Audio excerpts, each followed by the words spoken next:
জার্মানিতে গভীর রাত, ঠিক রাতের ২টা। বের হয়েছি হাঁটতে। বিশেষ করে আশেপাশের জায়গাটা অনেক বেশি সৌন্দর্য লাগছে।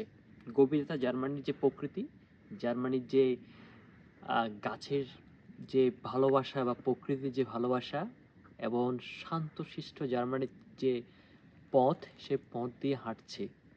আর গভীর রাতে জার্মানিকে এক্সপ্লোর করেছি।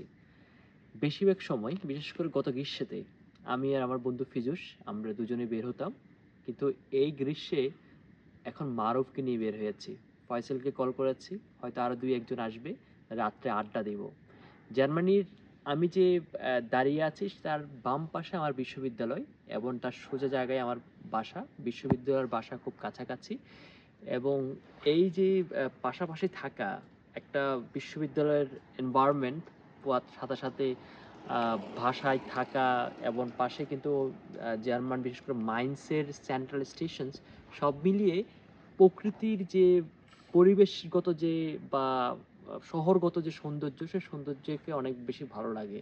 আমি রাত্রে বের হয়েছি, একটু বের হয়ে দেখব যে রাতটা কেমন। বিশেষ করে গত ৫ বছর ৬ বছরে গ্রীষ্মের এই সময়টা আসলে জার্মানির রাত্রে একটু বের হয়। সবচেয়ে মজার বিষয়টা হচ্ছে এই রাতে প্রচুর, বিশেষ করে চারপাশে ফুল ফুটেছে, গোলাপ ফুল কিংবা বিভিন্ন প্রকার ফুল। ওই ফুলগুলার নাম আমি জানি না, কিন্তু ফুলগুলার যে গন্ধ, সে গন্ধ আপনি যখন বাসা থেকে দরজাটা খুলবেন, আপনার কাছে মনে হবে যে স্বর্গীয় বা স্বর্গ থেকে কোনো একটা সুগন্ধি এসেছে, চারপাশ মিশে গেছে এবং মিশে যাওয়ার দরুন আপনার কাছে মনে হবে যেন এক অবিরাম সৌন্দর্য লাগছে, মন পুলকিত হচ্ছে এবং মনে আনন্দ লাগছে।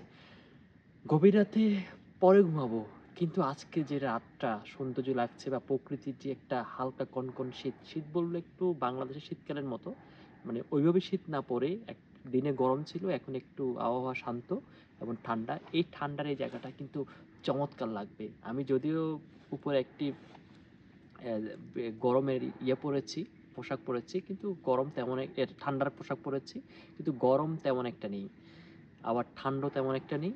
একেবারে ফ্লেক্সিবল যে ওয়েদার, সে ওয়েদার। এবার এই ওয়েদারে কিন্তু জার্মানির পথে হাঁটার যে মজা, সেই মজাটা আমি কিন্তু উপভোগ করছি। হয়তো আপনার জন্য হতে পারে, আপনিও আসুন।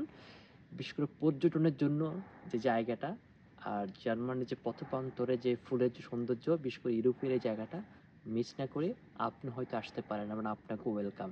আপনি আসুন, দেখুন, এক্সপ্লোর করুন জার্মানি। আর আমাদের সাথে হয়তো গল্প করার জন্য রাত্রে আপনিও বের হতে পারবেন। আপনার সাথে দেখা হবে, হয়তো দেখা হয়ে যেতে পারে।